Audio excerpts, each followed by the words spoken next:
They said the water hissed for hours.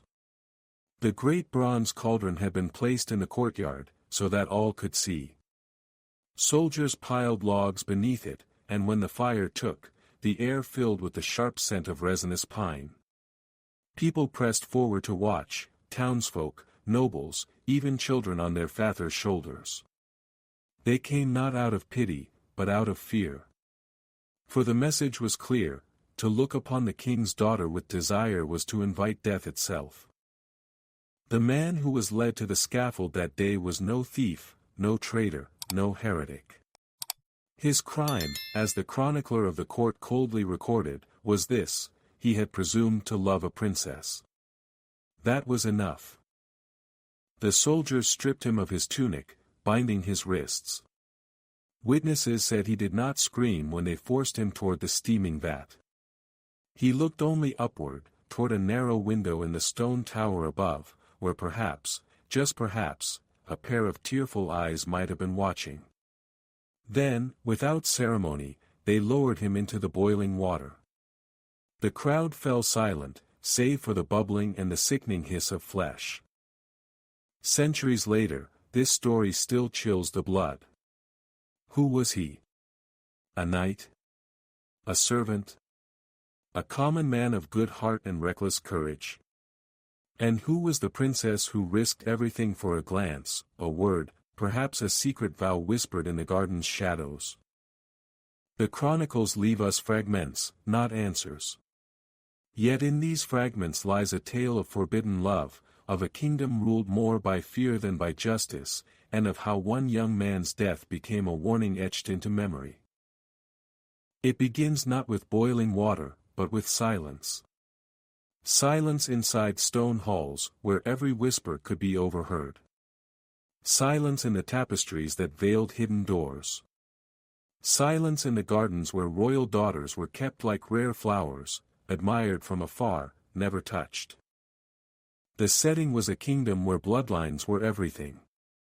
To marry a princess was not to wed a woman, but to claim a throne, to change the fate of nations.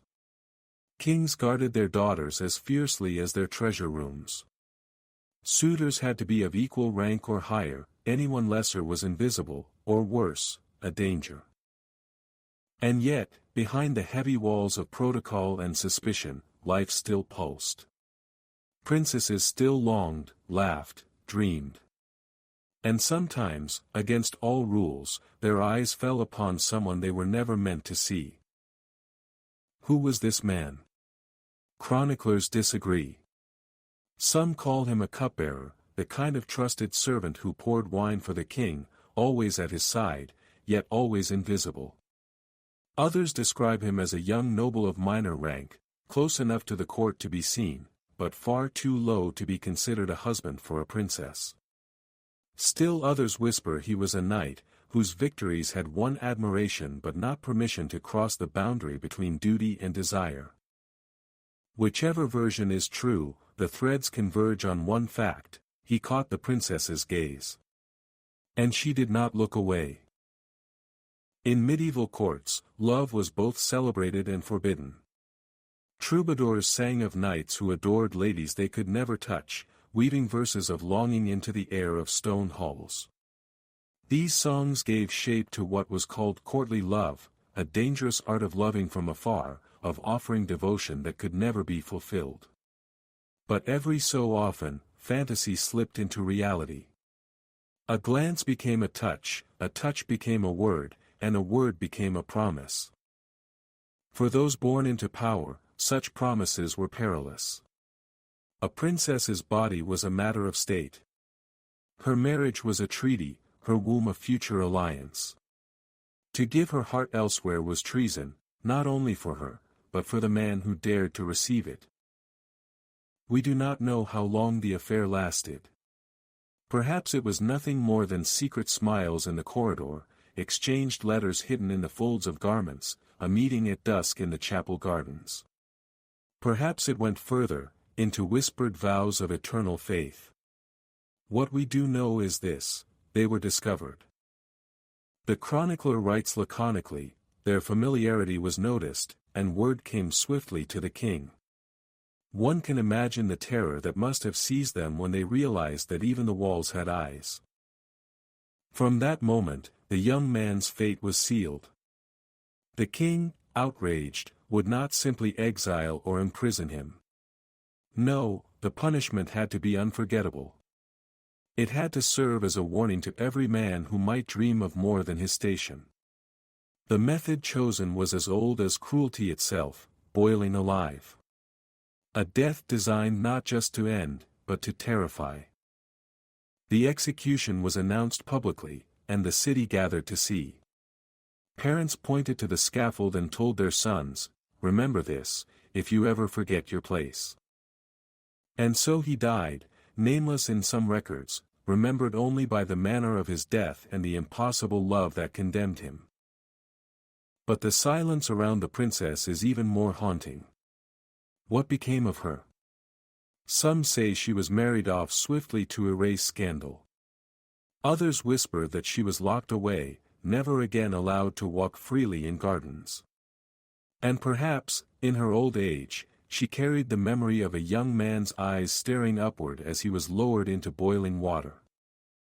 History leaves us no clear ending. Only a question: was it worth it? Was a fleeting love worth a life ended in such torment? Or perhaps, that is the wrong question. Perhaps the better one is, what kind of kingdom fears love so much that it kills to prevent it?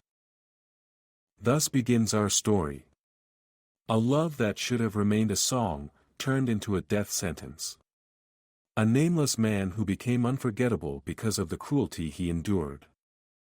And a princess, silent in the chronicles, whose tears, if they fell, were never written down. This is not merely a tale of passion. It is a window into an age where power was fragile, and where the human heart was the most dangerous rebel of all. To understand why one man's love could lead to so cruel an end, we must step back into his world. This was not a time when individuals owned their hearts. It was an age when dynasties owned them instead. The setting is thought to be late medieval Europe, perhaps the 13th or 14th century, when monarchs held absolute sway over their realms, and where their daughters were pawns in the great chessboard of politics.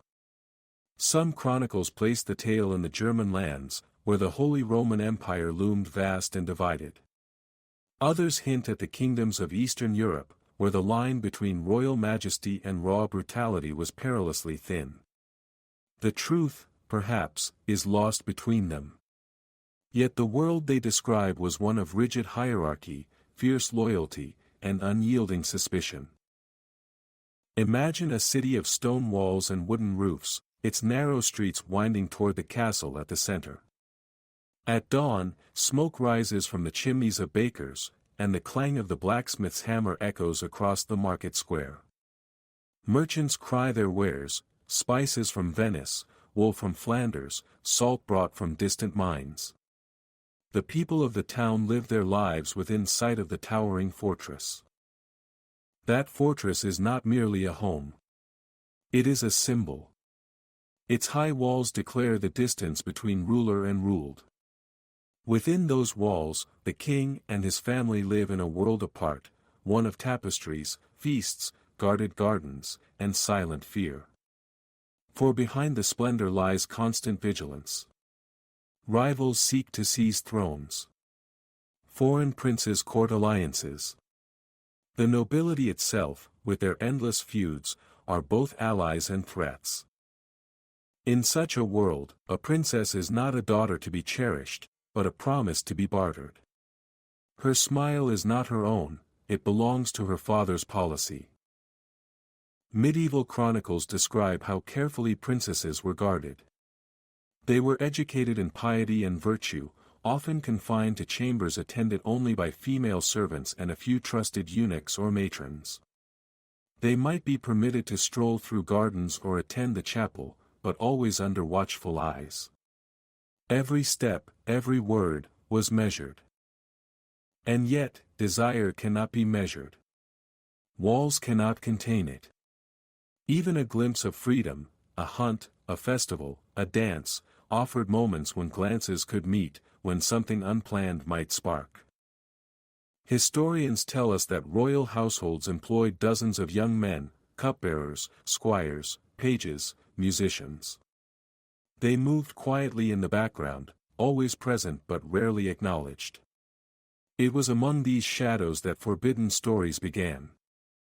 The law itself was merciless. Across Europe, strict penalties were laid upon those who dared trespass the invisible line between nobility and royalty. In the German duchies, records survive of men blinded, mutilated, or exiled for daring to woo above their station. In England, the Statute of Treasons declared that violating the king's daughter was treason equal to plotting against the throne. The body of a princess was not her own, it was the body of the realm. And so, when whispers arose that a man and a princess had grown too familiar, the accusation was not of romance, but of treason. It was no longer the private matter of two souls. It was a crime against the kingdom itself. What sort of man would risk it? Here the sources diverge, but all suggest courage, or recklessness. A cupbearer would have been near the princess often, pouring wine, serving at table. He would have been unnoticed, yet indispensable. A minor noble might have attended tournaments, dancing in the same halls. A knight might have won renown in battle, earning glances from the gallery where princesses watched. And yet, whoever he was, he must have known the danger. Perhaps he believed his loyalty, his service, his devotion, might protect him. Perhaps he believed that love, once revealed, would soften even a king's wrath. Or perhaps he did not think at all, blinded by the same fire that has led countless souls to risk everything. The court itself was a place of whispers. Servants carried gossip as surely as they carried trays of bread. Guards noticed glances, ladies-in-waiting whispered suspicions. In one record, a chronicler remarks simply, "The matter was revealed by jealous tongues." Perhaps another suitor, spurned by the princess, betrayed them. Perhaps a servant, fearing punishment for silence, spoke. Whatever the truth, the walls of the castle themselves seemed to conspire against secrecy. Once suspicion was raised, the machinery of judgment turned swiftly. The princess could not be accused directly, to shame her was to shame the dynasty. But the man? He could be named guilty at once, without trial, without defense. And the punishment had to be more than death. It had to be spectacle. Boiling alive was not the most common punishment in medieval Europe, but it was not unknown. In England under Henry VIII, it was decreed for those guilty of poisoning. Chroniclers describe men bound and plunged into great cauldrons, their screams silenced only by the hiss of water. It was a death both theatrical and horrifying, intended to burn itself into memory. In this kingdom, the same method was chosen for the man who loved a princess. Not because it was customary, but because it was unforgettable. And so the stage was set. A young man had crossed the invisible boundary between subject and sovereign. A princess had dared to look back. The king had been informed. The court buzzed with whispers. And outside the fortress walls, the townsfolk whispered too, for nothing stayed secret long in a medieval city. Everyone knew that punishment would come. The only question was how far the king would go. If the chronicles are to be believed, their story began not in the glare of a feast, but in the shadows of a garden. The royal gardens were among the few places where a princess could breathe freely. There, within high stone walls and iron gates, she might walk beneath pear trees, hear the trickle of fountains, or read psalms in the cool shade. Attendants followed at a distance, giving the illusion of solitude. And it was here, perhaps, that her eyes first lingered on the man who would seal both their fates. Accounts diverge. Some speak of a cupbearer sent to deliver wine to her during her walks. Others describe a knight returning from patrol, resting in the orchard. Still others whisper of a scribe, carrying books from the chapel library. Whatever his role, he was not meant to be seen. But the chronicles note one striking detail: the princess turned her gaze upon him more than once, and her cheeks were touched with color. A dangerous sign in a court where every gesture was watched. In that moment, something irreversible began. A glance returned. A heart stirred. The kind of moment that countless poets have sung of, yet for these two, it would not remain song. How did they speak? Likely through chance moments, snatched seconds. A word as she passed, a bow held a heartbeat too long. Perhaps a flower left upon a bench, its meaning clear only to her. These were the gestures of courtly love, the game of signs and symbols that troubadours celebrated across Europe. In noble courts, knights often pledged service to ladies they could never hope to wed, vowing to fight in their honor, to wear their colors in tournaments. Such devotion was meant to remain distant, pure, never consummated. But sometimes, longing leapt from symbol to reality. The chronicler of this tale leaves a single tantalizing line: they were seen walking together by moonlight, speaking softly, though none could hear the words. One can imagine what those words might have been. Not grand declarations, but quiet truths. I see you. I have thought of you. I would give anything to be at your side. For a princess, whose life was arranged in treaties and duties, such words might have been more precious than gold. For a young man, whose station condemned him to silence, to hear them returned must have felt like a miracle. It was not long before others noticed. At feasts, she glanced toward him. At chapel, she lingered when he passed. Once, during a hunt, she is said to have dropped her veil. He retrieved it, kneeling, and when he placed it back in her hands, their fingers touched. A moment too long. A moment remembered. Servants noticed. Guards whispered. Ladies in waiting traded knowing looks. In courts, secrets are the one thing that cannot be kept. Still, they tried. Letters perhaps, hidden in prayer books. A token exchanged, a ring, a ribbon, a sprig of rosemary tied with thread. Medieval lovers often spoke through such objects, each bearing meaning, fidelity, longing, remembrance. In a later chronicle, a monk wrote, it was told that she kept a small lock of his hair hidden in her psalter. If true, it was a reckless risk. Discovery was only a matter of time. But love blinds. Perhaps they believed their devotion invisible, disguised as courtesy. Perhaps they thought the king, busy with wars and councils, would not notice the faint glow in his daughter's eyes. Or perhaps they did not care. What mattered was not tomorrow, but each fleeting hour. For them, the garden paths, the chapel shadows, the quiet exchanges were not traps, they were freedom. And yet, history tells us, freedom in royal courts was an illusion. One day, perhaps during vespers, perhaps at a feast, a courtier observed too much. One account claims a chambermaid reported them, fearing for her own safety if she stayed silent. Another claims a jealous rival, a noble suitor who coveted the princess, brought word to the king. The result was the same. Whispers reached royal ears. Suspicion turned to certainty. The princess, though shielded from public blame, could no longer save the man she loved. In the cold arithmetic of power, her silence was her survival. His silence was his death. But before the end, there was a moment, one of the last the chronicles record. It was said that in the days before his arrest, he stood outside the chapel doors as she entered. Their eyes met only briefly. He pressed his hand to his chest, bowing low.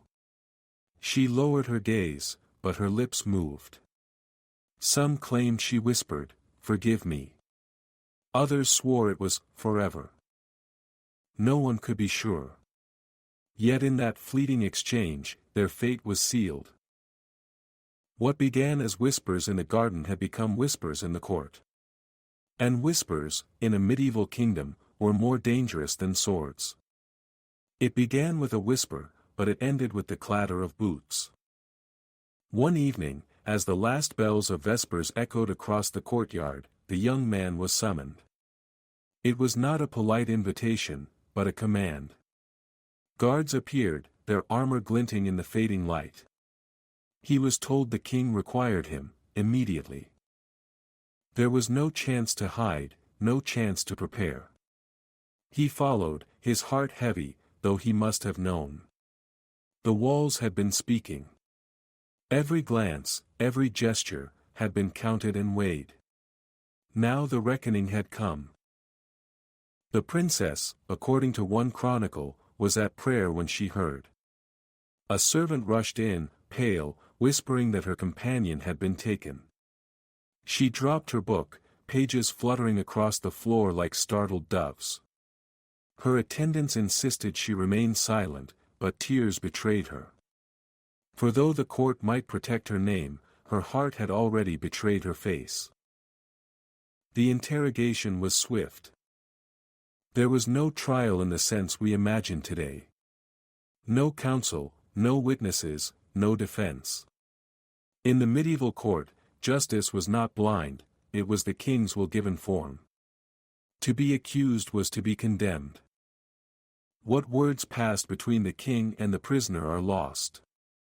But one account claims the king thundered, "You have dared to raise your eyes above your station. You have stolen what belongs to the crown." To which the young man, trembling but unbowed, replied, "I stole nothing. She gave me her heart freely." If those words were truly spoken, they sealed his fate beyond appeal. For in admitting the princess's love, he implicated her. And yet, by taking the blame, he may also have sought to protect her. Punishment had to be public. Execution by boiling was chosen not simply for its cruelty, but for its rarity. A hanging might have passed as ordinary. A beheading could be forgotten. But boiling alive was unforgettable.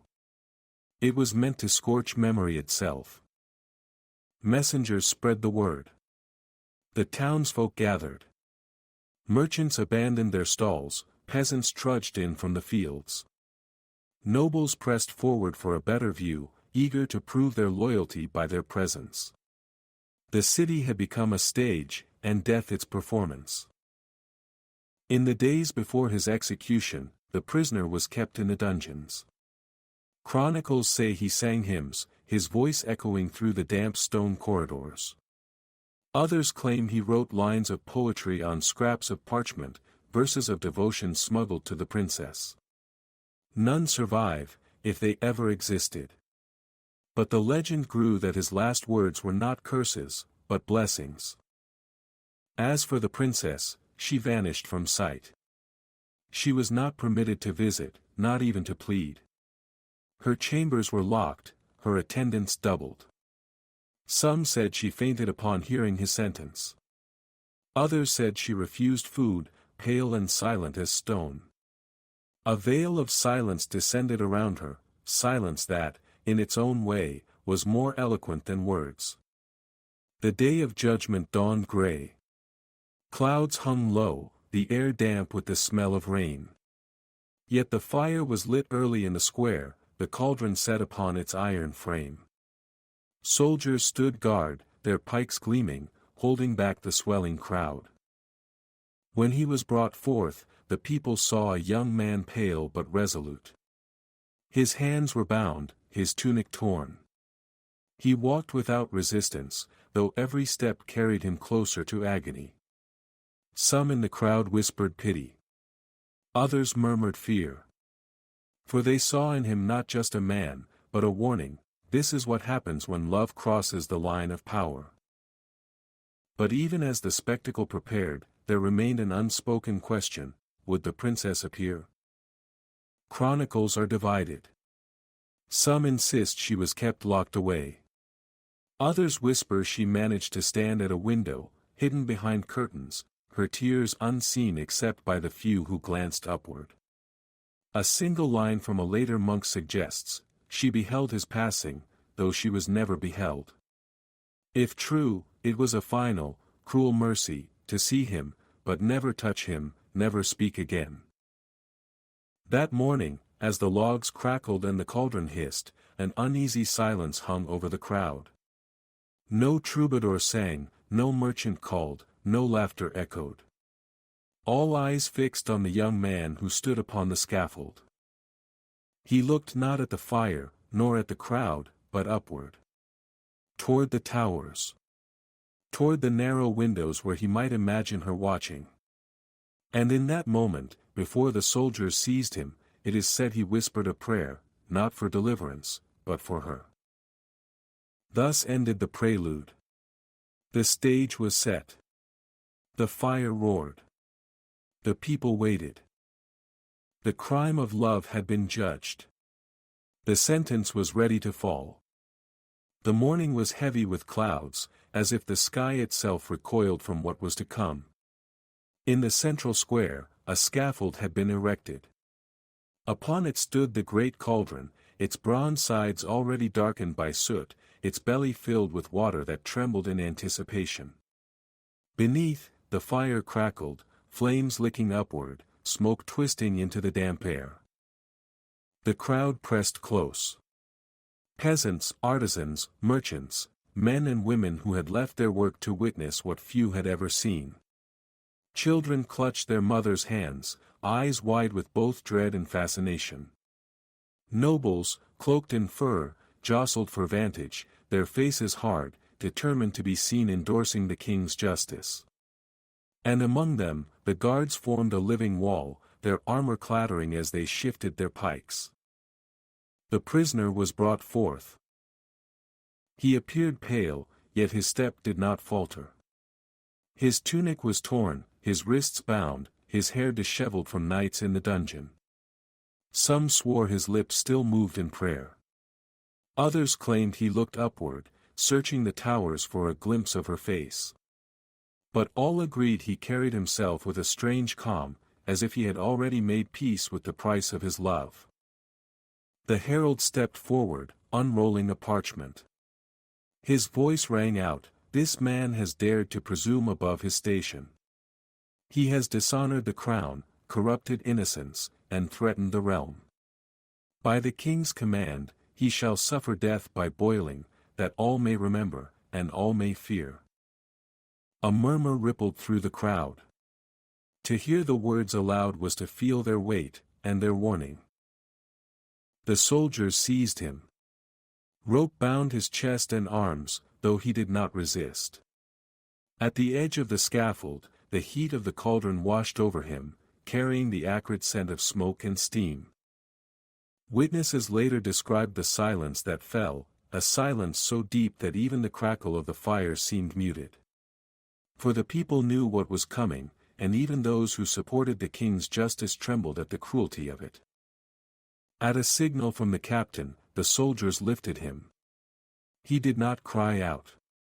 His eyes, it is said, fixed once more on the tower window. And then, slowly, inexorably, they lowered him into the water. The first sound was not a scream, but a hiss. A terrible, searing hiss as flesh met boiling water. The steam rose in clouds, carrying with it the sickening scent of burning skin. Some in the crowd turned away, covering their faces.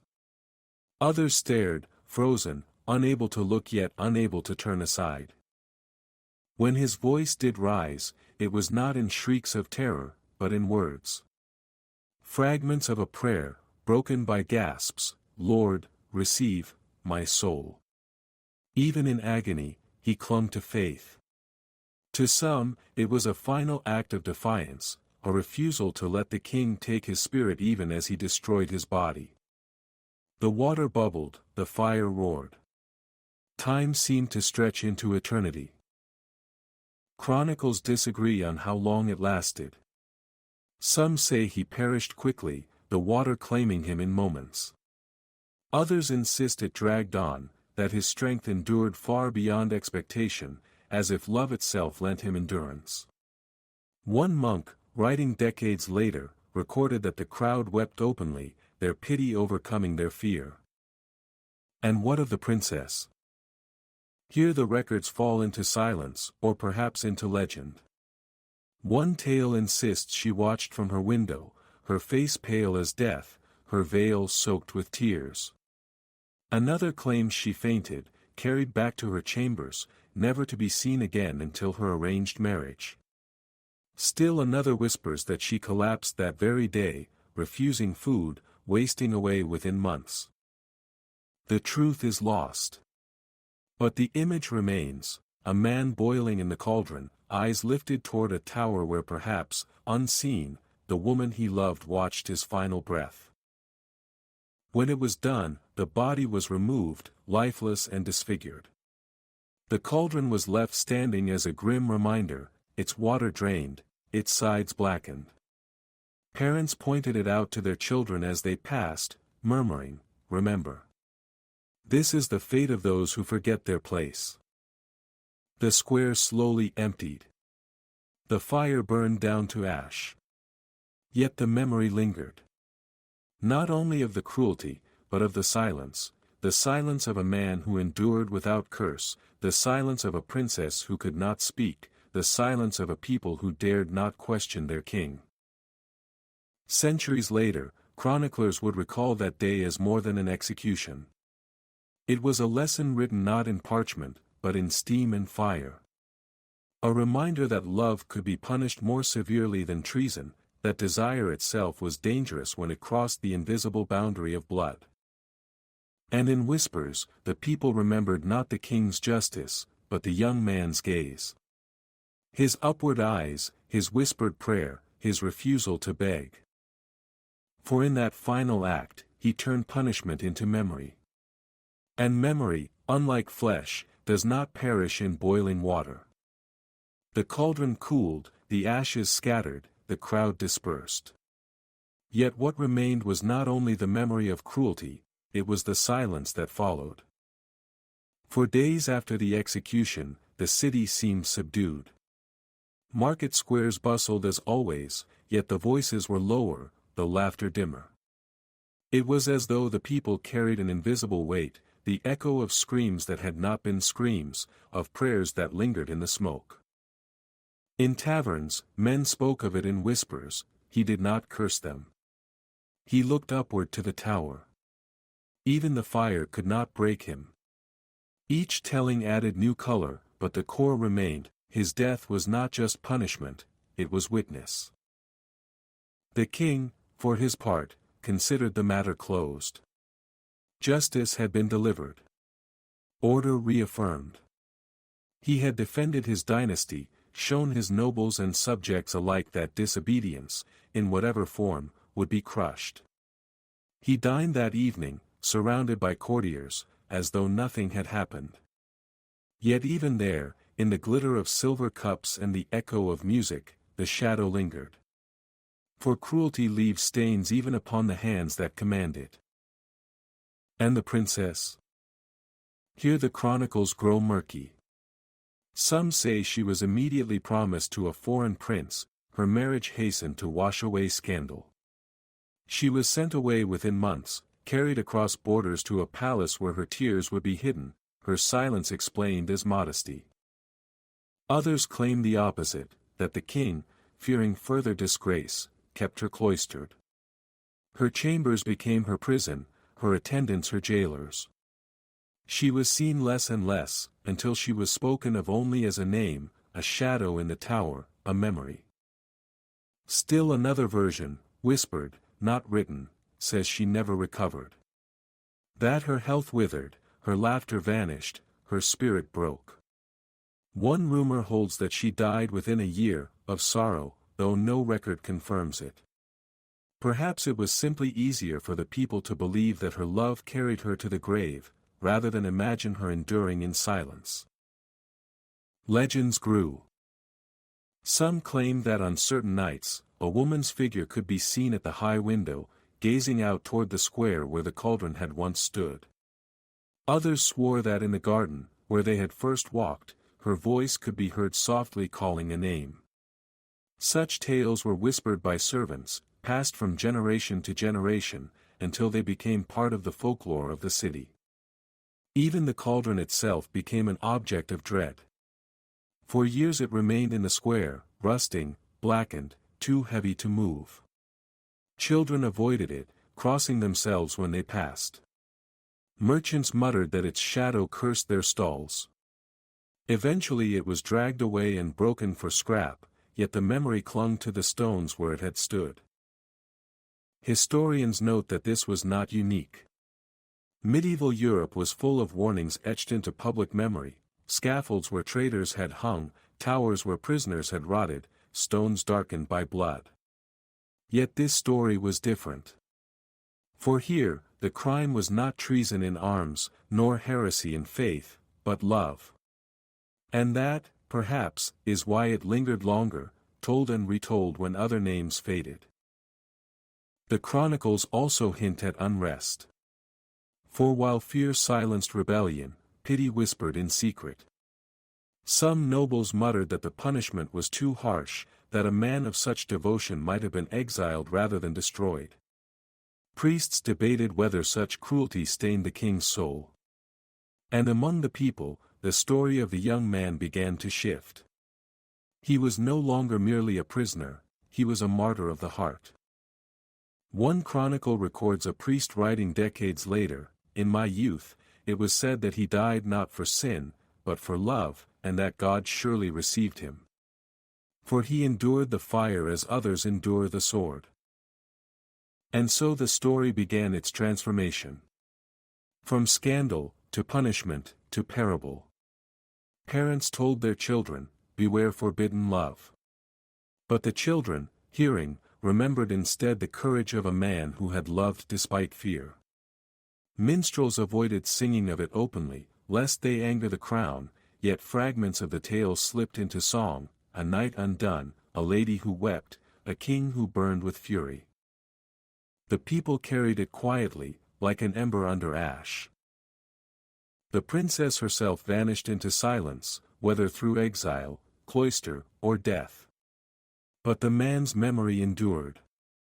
And with each retelling, the question grew sharper: was his crime truly treason, or was it the kingdom that feared love more than betrayal?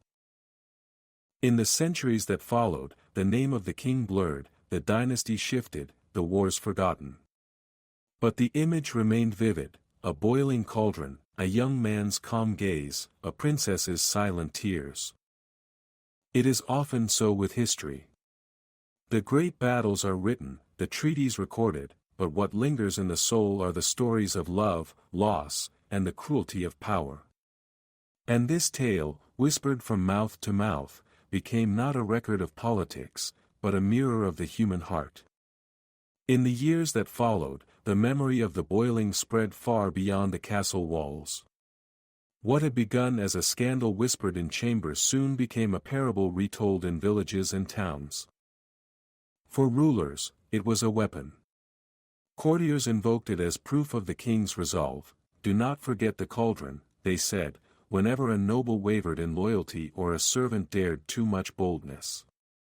Priests repeated the tale from pulpits, turning it into a warning against sin: "See what comes of passion unrolled, of hearts that wander beyond the bounds set by God and King."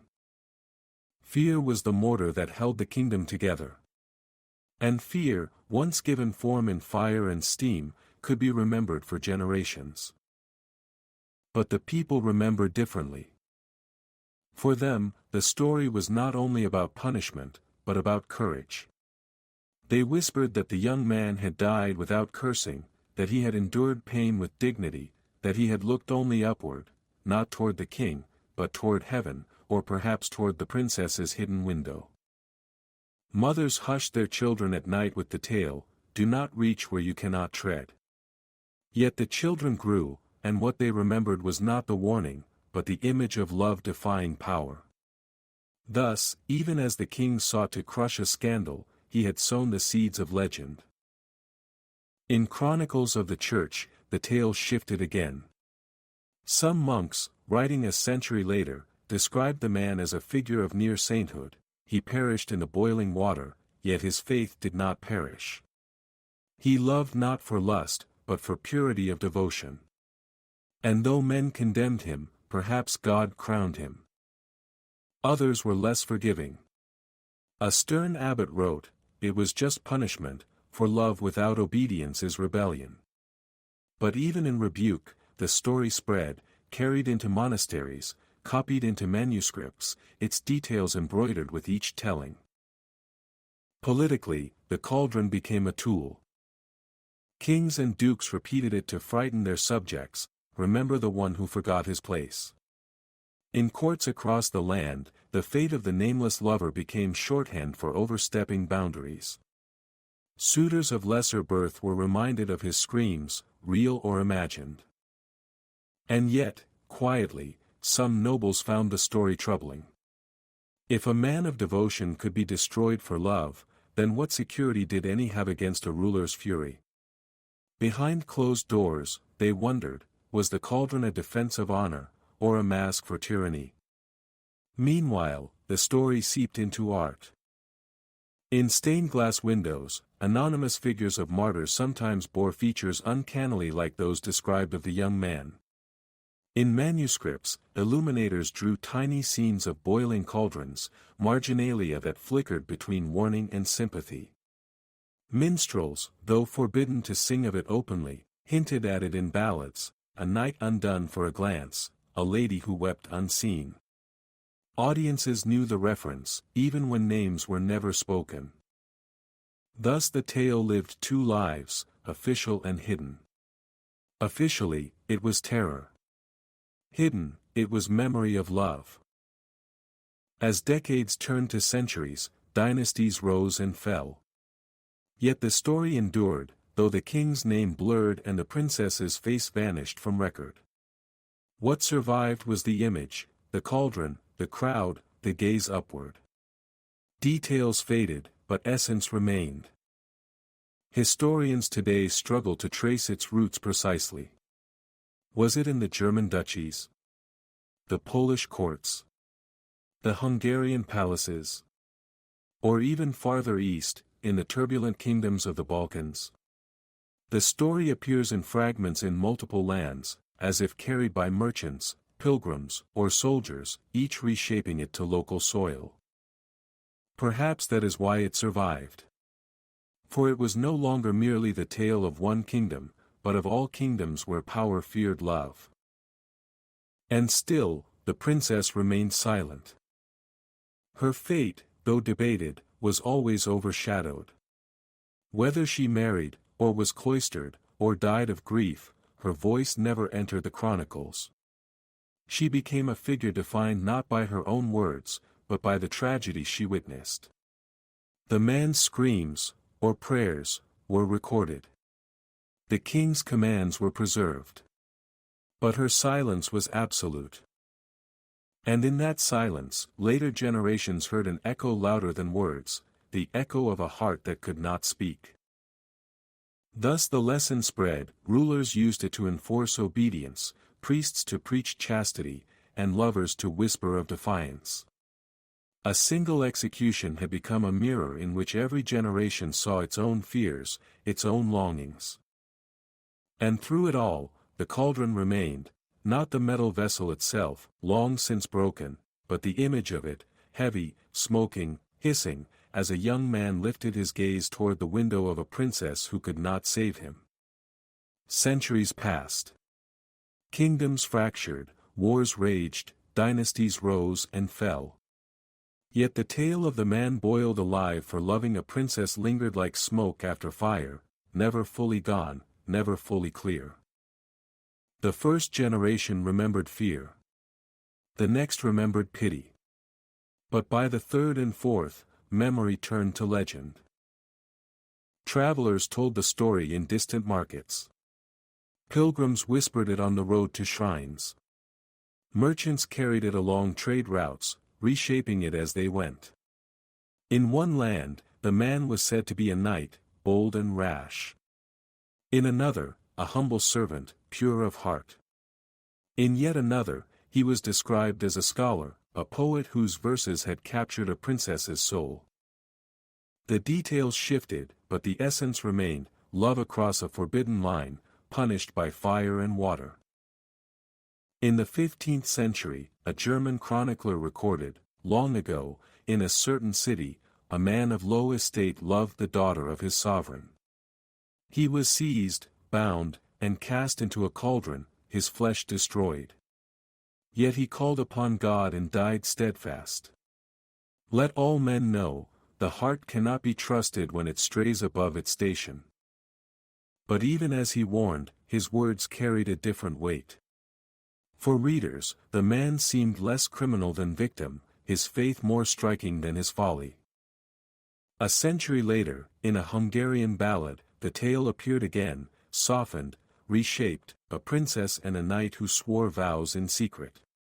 Betrayed by envious courtiers, the knight was condemned, yet his beloved fainted at the sight, and in some versions, died beside him. The cauldron remained, but love outshone it. The song ended not with fear, but with mourning. Historians today wrestle with these fragments. Was the event real, or was it allegory, a morality tale clothed in historical detail? Some argue it was a true execution, preserved in memory because of its unusual cruelty. They point to records of boiling used in Europe for poisoners and traitors, noting that such punishments, though rare, were meant to shock. Others see it as legend, a cautionary tale invented to control behavior. The namelessness of the man, the silence of the princess, the shifting geography, all suggest a story shaped less by fact than by need. For every court required warnings, and nothing warned more vividly than a love turned deadly. Yet perhaps the distinction is less important than it seems. Whether history or legend, the tale reveals truths about the age that told it. An age when royal blood was untouchable. An age when women of high birth were denied choice.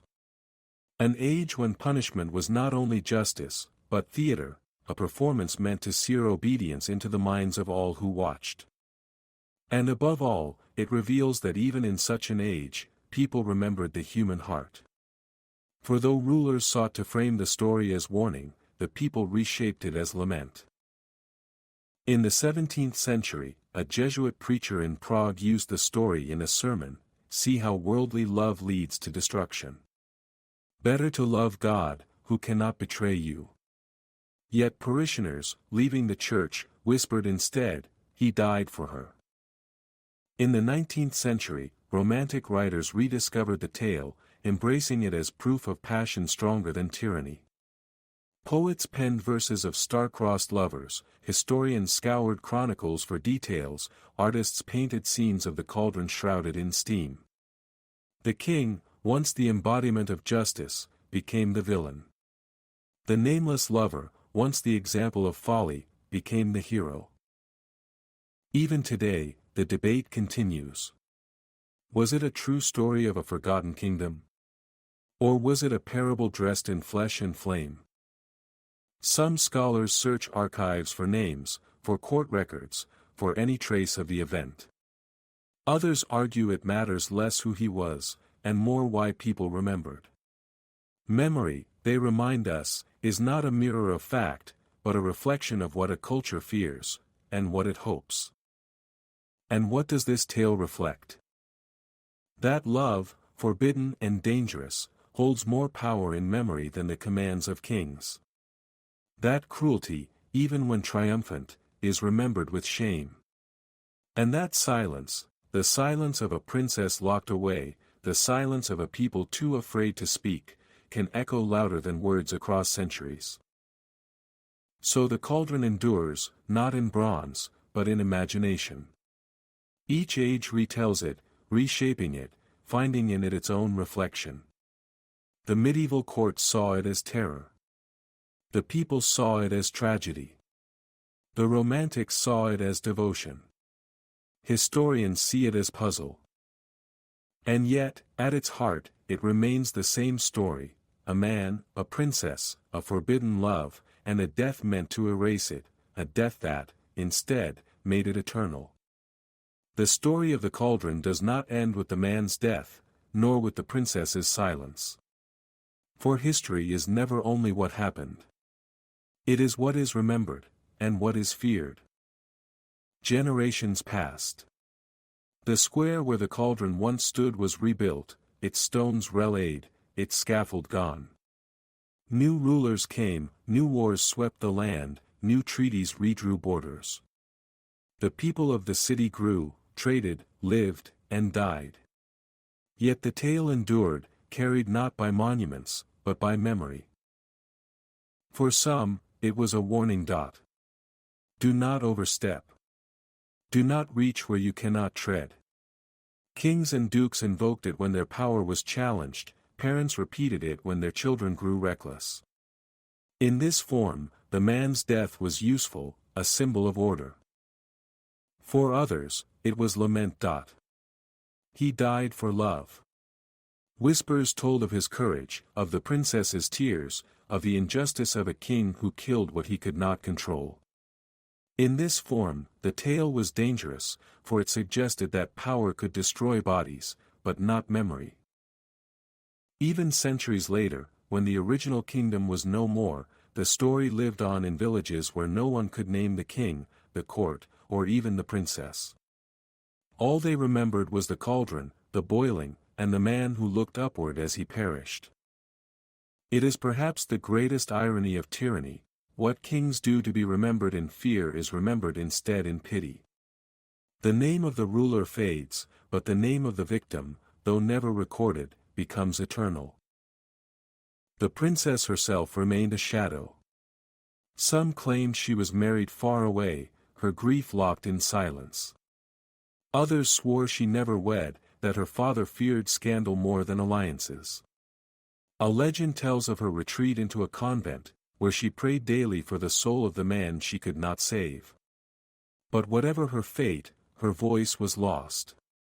And that silence, perhaps, is the cruelest legacy of all. For what is it to live, yet never be allowed to speak one's truth? To be remembered only by what one could not say. Historians, searching for answers, find only fragments. A line in a chronicle, a ballad in a village, a mention in a monk's sermon. No full account survives. Yet sometimes silence itself speaks. For what is carefully erased is often what most mattered. Why did no one write her words? Why did no one preserve his name? Perhaps because to do so would have given them power greater than the king's. And so we are left with questions. Was it truly one event, or many, merged into legend? Was he a knight, a servant, a scholar? Did she die of sorrow, or live in silence?